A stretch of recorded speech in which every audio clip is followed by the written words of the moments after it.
Hello guys, welcome back to Comic Hind. और हम आ चुके हैं एब्सोल्यूट कार्नेज के थर्ड पार्ट में। तो अगर आपने पिछले पार्ट्स नहीं देखे तो देख लीजिए, क्योंकि काफ़ी इंटरेस्टिंग है और ये आगे जाके वैनम की सीरीज़ के साथ भी लिंक हो गए। तो चलिए शुरू करते हैं। जैसा कि हमने लास्ट एपिसोड में देखा था कि कार्नेज ने माइल्स मोरेल्स, जो कि स्पाइडरमैन है, उसको खुद के बस में कर लिया है और वो भी अभी कार्नेज बनने के लिए टर्न हो चुका है। और एडी कहता है कि मैंने उसको खो दिया, मैं उसको नहीं बचा पाया। और यहाँ पे हम देखते हैं कि स्पाइडरमैन ने वैनम को नीचे दबोचा हुआ है और वो उसको मारने की ट्राई कर रहा है।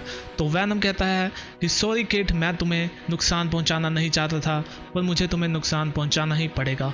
और वो उसको उछाल के पीछे की ओर फेंक देता है। और वैनम कहता है एडी इसको मार दो। तो एडी कहता है नहीं, हम ऐसा नहीं करेंगे, क्योंकि वो अभी खुद के बस में नहीं है, हम उसको नहीं मार सकते। यहाँ पर स्कॉर्पियन एडी से हेल्प मांगता है, क्योंकि उसे कार्नेज की फोंक ने दबोचा हुआ होता है। तो वो कहता है प्लीज़ मुझे बचाओ। वो जैसे ही उसकी हेल्प करने के लिए जाता है, नॉर्मन ऑसबर्न उस पर गाड़ी फेंकने के लिए तैयार हो जाता है। अभी एडी उसे कहता है कि हम तुम्हारे ग्रैंडसन नॉर्मी की हेल्प करने की कोशिश कर रहे हैं, हम तुम्हारी भी हेल्प कर सकते हैं। और जैसे ही वो ये सुनता है, वो अपने नॉर्मल रूप में आने के लिए शुरू हो जाता है। और वैनम कहता है हमारे पास यही मौका है इसको मारने के लिए। और तभी वैनम उसके सीने में वार कर देता है और वो पीछे की ओर गिर जाता है। एडी कहता है ये तुमने क्या किया, तुमने उसके दिल के आर पार वार कर दिया। तो वैनम कहता है किसी को तो ये करना ही पड़ना था। तो तभी वहाँ पे स्कॉर्पियन होता है, वो कहता है एडी प्लीज़ मेरी हेल्प करो। अभी हम देखते हैं कि एडी उसकी हेल्प करने के लिए चला जाता है, पर वैनम वहाँ से नहीं हिलता। वो कहता है मैं ये सब ख़त्म करूँगा, इससे पहले कि ये सभी कोडेक्स वालों को मार दे, मुझे ये ख़त्म करना ही होगा। एडी कहता है तुम्हें जाना है तो जाओ, मैं जिसको बचाना चाहता हूँ मैं उसको ही बचाऊंगा। तो वैनम कहता है ठीक है, मैं तुम्हारी बात मान लेता हूँ, पर अगर हम हार गए तो फिर मुझे मत कहना। तो वैनम उसकी बात मान लेता है और वो दोनों स्कॉर्नेज की सेना से लड़ने के लिए रेडी हो जाते हैं। और वो स्कॉर्पियन को वहाँ से उठा के ले जाते हैं और उसको एक सुरक्षित स्थान पर लेके जाने के लिए रेडी हो जाते हैं। तो वैनम एडी को कहता है एडी अगर तुम ऐसे बहादुरी से काम नहीं करोगे और उनके साथ नहीं लड़ोगे तो इन सबको ख़त्म करने के लिए मुझे किसी और की हेल्प लेनी पड़ेगी। यहाँ पे एडी स्कॉर्पियन को एक सेफ जगह पे लेके आ जाता है, जो कि उनका सेफ हाउस है। तो स्कॉर्पियन कहता है मुझे हॉस्पिटल जाना है। एडी कहता है अगर मैं तुम्हें हॉस्पिटल ले गया तो वो तुम्हें जेल में लेके चले जाएंगे। स्कॉर्पियन कहता है सच्ची में मुझे मेरी टांगें महसूस नहीं हो रही। तो एडी कहता है तुम चिंता मत करो, मेरे पास यहाँ पे सारे बंदे हैं जो तुम्हें फिक्स कर सकते हैं। और वो अंदर की ओर चल देता है। और जैसे ही एडी अंदर जाता है, वो देखता है कि स्पाइडरमैन बाकी लोगों को लेके आ गया है, जिसमें है Bruce banner, the thing, Wolverine और कैप्टन अमेरिका। स्पाइडरमैन कहता है एडी तुम चिंता मत करो, मैंने इन्हें बता दिया कि रिकस के यहाँ वो तुम नहीं थे, वो तुम्हारा कार्नेज था। कैप्टन अमेरिका उसकी तरफ हाथ बढ़ाते हुए कहते हैं कि तुम एडी हो ना, तुम रिलैक्स करो, तुम चिंता मत करो, इस आदमी को मेडिकल अटेंशन चाहिए, इसकी स्पाइन टूट गई लगती है, चलो इसको ठीक कर देते हैं। तो एडी कहता है कि मेकर कहाँ है। तो थिंग कहता है कि वो मेरे आने से पहले ही भाग गया, वरना मैं उसको बहुत ज़्यादा पीटता।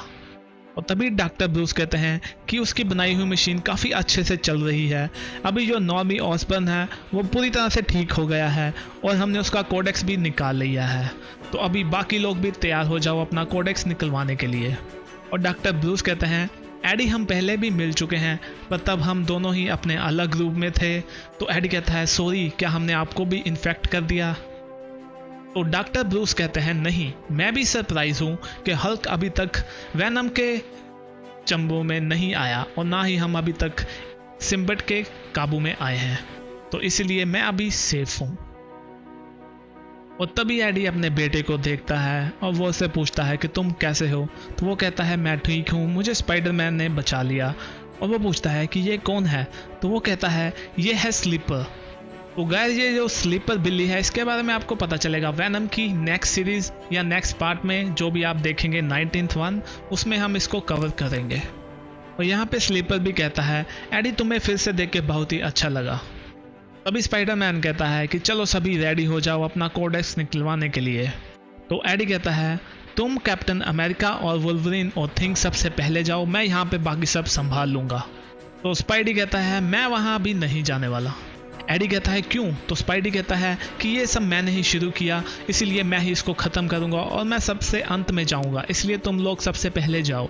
तो एडी का सिम्बिट कहता है कि इसके सर पे कितना भार है कि ये सब इसने शुरू किया, पर इसको नहीं पता कि ये तो इससे पहले से ही चलता आ रहा है। तो एडी कहता है तो सबसे पहले कौन जाएगा? और कुछ घंटे बाद हम देखते हैं कि एडी वहाँ पे मशीन के पास पहुँचता है। तो वहाँ पे कैप्टन अमेरिका अपना कोडेक्स निकलवा रहे होते हैं, तभी पीछे से स्पाइडरमैन आता है और वो कहता है एडी तुम ठीक हो? तो एडी कहता है हाँ मैं ठीक हूँ। और तभी हम देखते हैं कि पीछे से एडी आता है और वो स्पाइडरमैन को कहता है स्पाइडरमैन वहाँ से हट जाओ।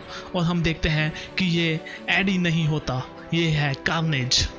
और तभी वो सब देखते हैं कि कार्नेज अपने असली रूप में वापस आना शुरू हो जाता है और वो कहता है कि मैं यहाँ पे तबाही मचा दूंगा, मैं तुम सबको नहीं छोड़ूंगा। तुम लोगों ने क्या सोचा था कि मेरे से पीछा छुड़ाना इतना आसान होगा, पर ऐसा नहीं है। और तभी पीछे से उसकी सेना भी आ जाती है और वो कहता है कि तुम्हें मेरा नाम पता ही है, इसलिए अभी उसको चिल्लाओ। स्पाइडरमैन उस पर हमला करने के लिए जाने वाला होता है, पर डॉक्टर ब्रूस और एडी उसको रोक लेते हैं। पर एडी का सिम्बिट कहता है कि इस बार हम नहीं भागेंगे, हम इसको ख़त्म करेंगे। और यहाँ पे एडी अपना सिर पकड़ लेता है और वो उसको कंट्रोल करने की कोशिश कर रहा है। एडी कहता है ऐसा मत करो, मुझे अपने बच्चे की चिंता है, मैं उसको नहीं मार सकता, तुम क्या कर रहे हो? और तभी हम देखते हैं कि उसका सिम्बिट उससे अलग हो जाता है और वो कहता है कि मैंने तुम्हें पहले ही कहा था, अगर तुम इस बार भी स्ट्रॉन्ग नहीं रहे तो मुझे कोई और ढूंढना पड़ेगा।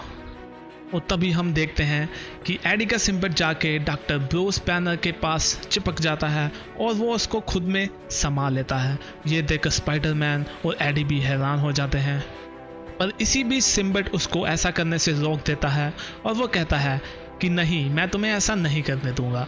और तभी वो देखता है कि उस पर कोई जोरदार हमला करता है और वो कहता है ये तुम कौन हो जिसने मुझे इतनी जोरदार तरीके से हमला किया? तो वो कहते हैं हम हैं हल्क।